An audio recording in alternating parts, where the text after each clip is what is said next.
वक्त से लड़कर जो नसीब बदल दे, इंसान वही है जो तकदीर बदल दे। कल क्या होगा कभी मत सोचो, क्या पता कल वक्त खुद अपनी तस्वीर बदल दे। नमस्कार, मेरा नाम है डॉक्टर अनुराग वार्ष्णेय। मैं एक साइंटिस्ट हूं और हम अपने प्रोग्राम की श्रृंखला को आगे बढ़ाते हुए स्वामी अभयानंद जी से आज कुछ बातें करेंगे, कुछ उनके सुझाव देखेंगे, कुछ मार्गदर्शन देखेंगे, कुछ ऐसे उपायों के बारे में जानेंगे जो कि हमारे जीवन में बहुत बड़ी बड़ी कठिनाइयाँ बने हुए हैं।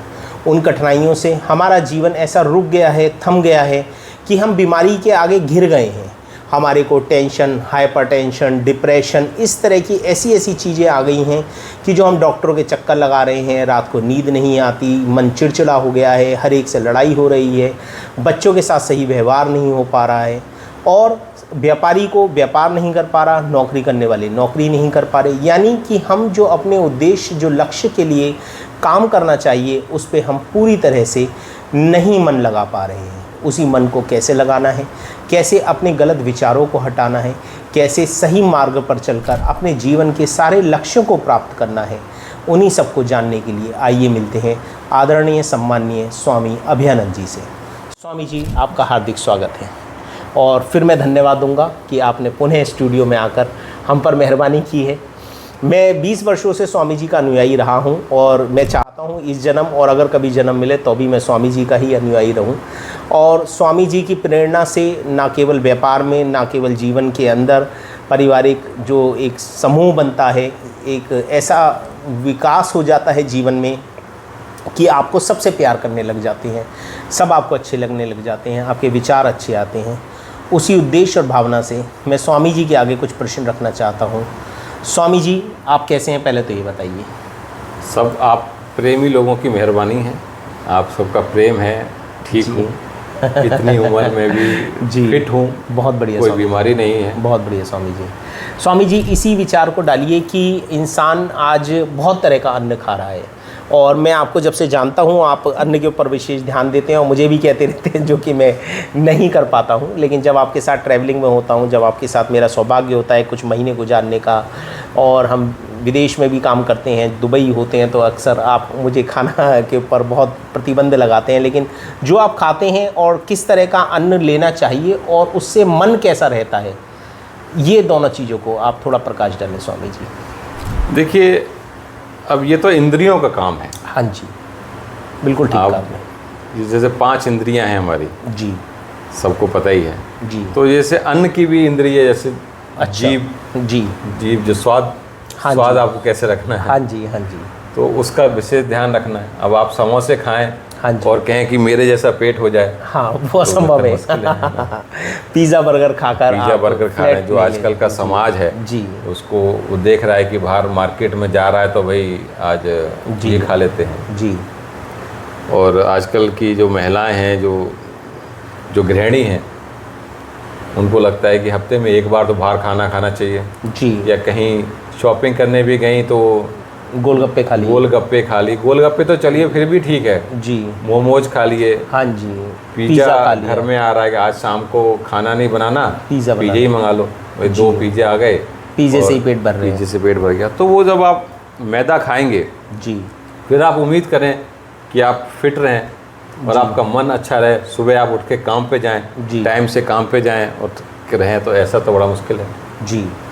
तो आपको अन्न का विशेष ध्यान देना है। जैसे आपने मुझे देखा है कि मैं शायद 2 साल से मैंने गेहूँ नहीं खाया, गेहूँ नहीं खाता हूँ और चावल नहीं खाते हैं और डेयरी प्रोडक्ट नहीं लेता हूँ जी। चाय पी लेता हूँ कभी कभार, अब कहीं किसी के यहाँ जाता हूँ तो वो ऐतराज उठा जाते हैं, हाँ, कि आप हमारे यहाँ चाय भी नहीं पी रहे। हाँ, तो चलिए चाय पी लेता हूँ, लेकिन अपने घर में मैं कोशिश करता हूँ कि मैं चाय भी ना लूँ और अपना सोया मिल्क लूँ जी। वीगन पे रहे, वीगन अब 100% वीगन तो नहीं कह सकता कि मैं 100% वीगन हूँ, लेकिन हाँ ठीक है, मैं 80% 90% वीगन हूँ। मैं आपके साथ दुबई भी रहा हूँ, तो दुबई में आपने देखा था कि हम जो अपना आटा यहाँ से लेके गए थे जी, बिल्कुल, इंडिया से लेके गए थे। खैर आटा अब दुबई में अभी मिलने लगा है वो जी।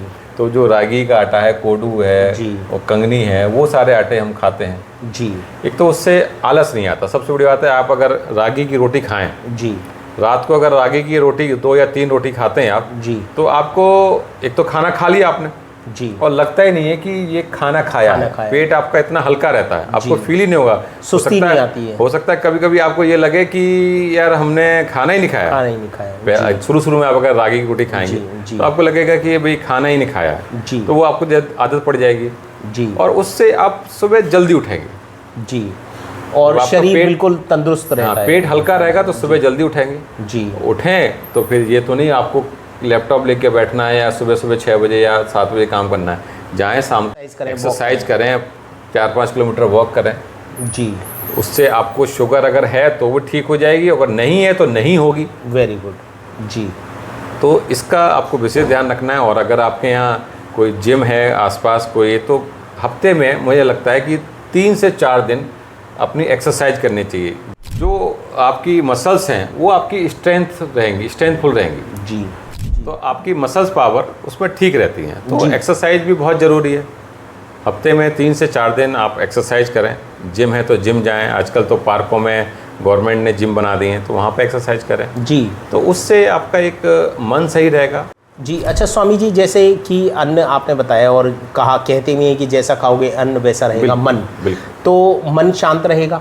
तो क्या ऐसे अन्न की आप कोई दिनचर्या के हिसाब से बता सकते हैं कि सुबह ब्रेकफास्ट ये लें, लंच ये, डिनर ऐसा? देखिए वो तो एक डाइट चार्ट हो गया। वो तो मैं डाइटिशियन तो हूँ नहीं जो मैं आपको अपने हिसाब से कि एक ऑप्शन के रूप में, कि क्योंकि इंसान को ऐसी डाइट फॉलो भी नहीं कर पाता कि रोज ही ओट्स खाओ या रोज ही सूजी का उपमा खाओ। वो तो एक सिंपल सा है कि आप अगर सुबह उठ रहे हैं तो पहले तो गर्म पानी लें।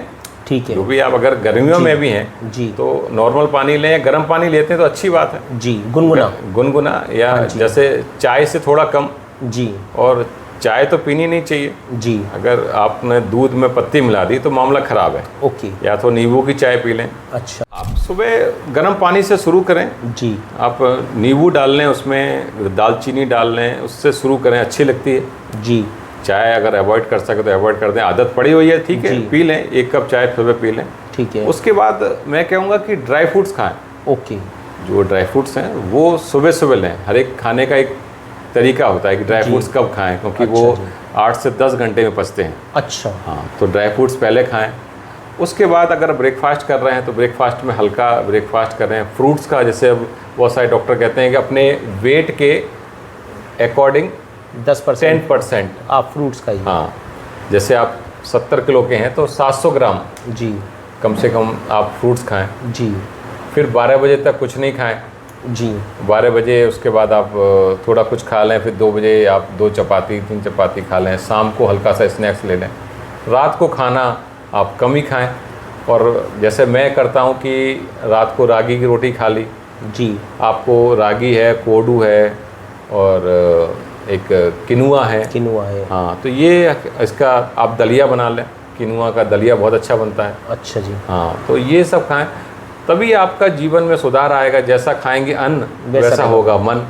अब खा लिया अन्न कुछ और, जैसे मैं देखता हूँ ऑफिसों में लेडीज़ हैं या जेंट्स हैं, नाश्ता करके नहीं गए, वहाँ पे उन्होंने सुबह सुबह पेटीज मंगा ली जी। दोपहर में छोले भटूरे खा लिए, शाम को देख रहे हैं समोसे की ठेल पे खड़े हो गए जी। समोसे और जलेबी, जैसे सेक्टर 6 में जाइए आप जी, तो जो वहाँ पे भीड़ छूटती है तो बहुत सारे लोग समोसे की ठेल पे उस पर सबसे पहले वही ढूंढते हैं। हाँ, फिर आप कहते हैं कि मेरा पेट ऐसा है, सुबह मुझे फ्रेश ढंग से नहीं हो पा रहे हैं, या दिन में 3-4 बार वो फ्रेश होने जा रहे हैं। आजकल की जो नई जनरेशन है जी, इतनी मैदा खा रही है, लेकिन दिन में 3-4 बार उनको टॉयलेट जाना पड़ रहा है जी।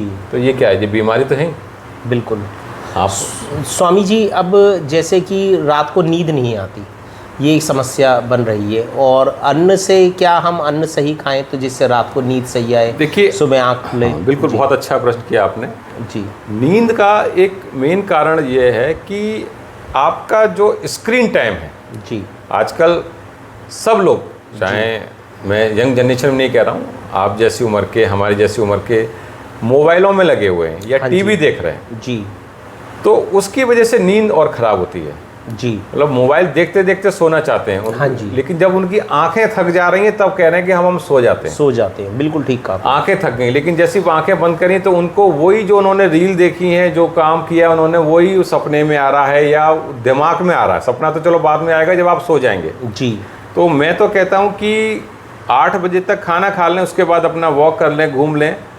और स्क्रीन जो है वो सारी स्क्रीन 8 बजे के बाद बंद कर दें, या कम से कम सोने से 1 घंटे पहले कोई भी स्क्रीन आपके पास ना हो, ना मोबाइल की स्क्रीन हो, ना लैपटॉप पे काम करें, ना ही टीवी देखें। जी, सुन सकते हैं, चलिए मान के चलिए आपने मध्यम गाने चला लिए, कुछ करा, स्क्रीन ऑफ कर दी, देखे नहीं जी। आप अगर देख रहे हैं तो फिर आपको रात को नींद नहीं आएगी। ये प्रॉब्लम सबसे ज़्यादा सबको हो रही है जी।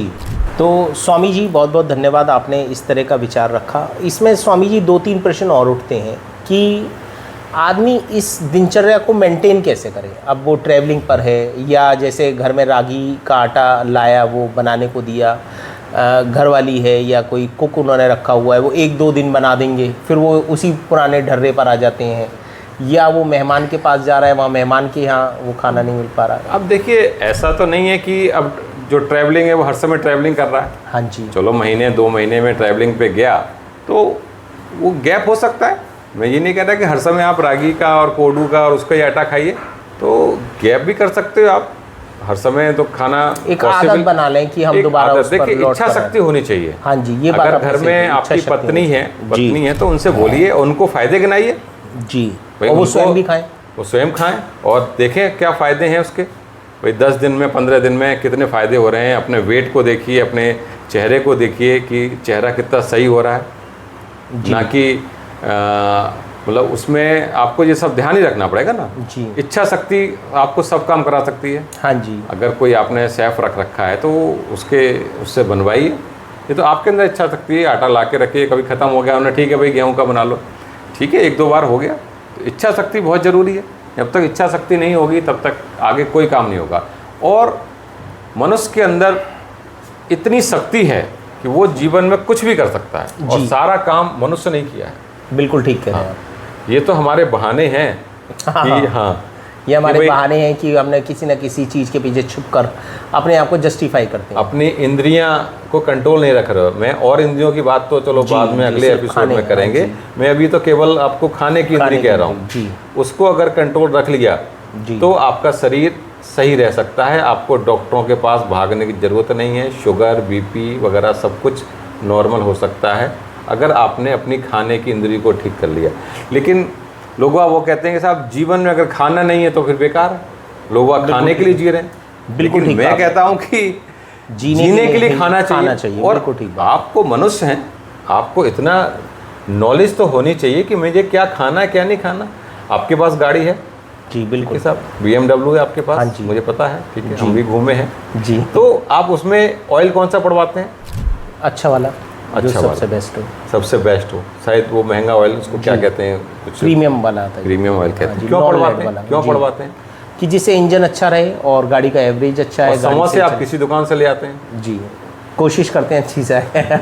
समोसे किसी दुकान से ले आ रहे हैं, मैदा खा रहे हैं। तो अपना जो शरीर है आपका, उसके लिए तो एक बढ़िया सी खान पीन रखिए, अच्छा इंजन ऑयल पड़वाइए। ठीक बात है, बिल्कुल ठीक कहा आपने। आप अपने शरीर का बिल्कुल ध्यान नहीं रख रहे हैं। जो ये शरीर इतना कीमती शरीर मिला हुआ है और ये शरीर ऑटोमेटिक चल रहा, मतलब आप बताइए, आपका हार्ट पंप कर रहा, ऑटोमेटिक कर रहा है। आपकी किडनियां काम कर रही हैं, ऑटोमेटिक काम कर रही है। वो नर्वस सिस्टम आपका चल रहा है, ऑटोमेटिक चल रहा है, आप कुछ नहीं कर रहे। डाइजेस्टिव सिस्टम चल रहा है, आपको कुछ नहीं पता, आपने खाया, आपका सिस्टम चल रहा है। बिल्कुल ठीक बात है। आप अगर इसी सिस्टम को किसी हॉस्पिटल में चलवाने जाएं जी, करोड़ों का बिल आ जाएगा। बिल्कुल ठीक कहा आपने, बहुत अच्छा विचार रखा स्वामी जी। करोड़ों का बिल आ जाएगा आपका। ये जो डाइजेस्टिव सिस्टम, जो नर्वस सिस्टम, ये हार्ट पंपिंग, ये किडनी, ये लिवर, ये सब जो चल रहे हैं, बिल्कुल ठीक कहा आपने। इसकी तरफ किसी का ध्यान ही नहीं। उसको लग रहा है ये तो चल ही रहा है। जब इसमें दिक्कत आती है, जब आपकी लिवर में कोई दिक्कत आई, जब डॉक्टर ने कह दिया फैटी लिवर, तब आपको समझ में आता है कि यार लिवर कहाँ होता है। तब आपको दिखता है हाँ यहाँ लिवर होता है, नहीं तो पता ही नहीं होता किसी को लिवर कहाँ। बिल्कुल ठीक बात है। जब तक किसी ने अल्ट्रासाउंड नहीं कराया, डॉक्टर ने, उन्हें किडनी में स्टोन हो गए, तब पता लगता है कि किडनी कहाँ है, क्या 2 होती है किडनी, कहाँ पे, यहाँ पे पेन होगा, पेन यहाँ हो रहा है, पेन यहाँ, किडनी थोड़ी होती है, किडनी का यहीं से पता लगता है जी। तो ये अपने शरीर का तो आपको पता होना चाहिए। आपके अपने शरीर का पता नहीं है और आप दुनिया की जानकारी हासिल करने में लगे हुए हो कि कौन सी नई गाड़ी आ रही है, उसमें कौन सा इंजन है, कौन सा क्या हो रहा है, कहाँ इलोन मस्क क्या कर रहा है, वो क्या कर रहा है, प्रधानमंत्री कहाँ जा रहे हैं, ठीक है, वो सब भी होना चाहिए, लेकिन आपको जो शरीर इतना महत्वपूर्ण एक शरीर मिला हुआ है जो मिरेकल की तरह है, उसका आप ध्यान नहीं रखते। सबसे बड़ा जो हमारा खजाना है वो हमारा शरीर ही है, जिस शरीर को यही आपके साथ आया था जब पैदा हुए थे, यही शरीर आपके साथ आया था, यही साथ जाएगा। इसी शरीर से आपको काम लेना है पूरे जीवन भर। बहुत बहुत धन्यवाद स्वामी जी आपके इतने उत्तम विचार के लिए। और ऐसा लगता है कि एकदम आपने आंखें खोल दी कि व्यक्ति को अपने शरीर पर पूरा ध्यान रखना चाहिए। और दो बहुत अच्छे उदाहरण दिए आपने कि हम अपनी गाड़ी में जब तेल डलवाते हैं तो हम ये ध्यान रखते हैं कि उसके अंदर इंजन ऑयल और जो पेट्रोल या डीजल डाल रहे हैं वो अच्छी क्वालिटी का हो, अच्छे पेट्रोल पंप का हो। और हम जब कुछ खाने के लिए जाते हैं तो हम कहीं पर बिना कुछ देखे अपनी सिर्फ भूख मिटाने के लिए, जीवन के जो स्वाद है उसको बढ़ाने के लिए, उस चीज़ के लिए कि हाँ हमारे को खाना है इस समय और अच्छा टेस्टी कुछ खाना है, हम कुछ भी खा लेते हैं। और शरीर हमारा जो स्वयं चल रहा है वो बिना किसी कीमत के चल रहा है। जब अस्पताल में जाएंगे तो आपने बड़ी उत्तम बात कही कि एक चीज़ को चलाने के लिए भी हमें करोड़ों रुपए खर्च करने पड़ जाएंगे। तो इसलिए जो शरीर है हमारा वो सबसे बड़ा खजाना है। और जिस तरह का स्वामी जी ने मार्गदर्शन दिया कि हमें जिस तरह के अन्न का उपयोग करना चाहिए, तो हमें कोशिश करें कि हम ज़्यादा से ज़्यादा अपनी इच्छा शक्ति को बढ़ाएं और उसी अन्न का उपयोग करें जो अन्न हमारे शरीर के लिए स्वास्थ्यवर्धक है। और अगर आपको किसी और तरह की दिक्कत है तो आप अपने डाइटिशियन से या डॉक्टर से भी सलाह ले सकते हैं और उसके अनुसार ही आप अपना प्लान कर सकते हैं कि आपको किस तरह का खाना खाना चाहिए। हमारी तो प्रार्थना ये है, सिर्फ कुछ भी करें आप, लेकिन अपने शरीर का, स्वयं का, अपने परिवार के शरीर का बहुत ध्यान रखें। बहुत बहुत धन्यवाद स्वामी जी आपके समय के लिए और मार्गदर्शन के लिए। फिर पुनः आपसे बहुत जल्दी मुलाकात होगी। धन्यवाद। नमस्कार।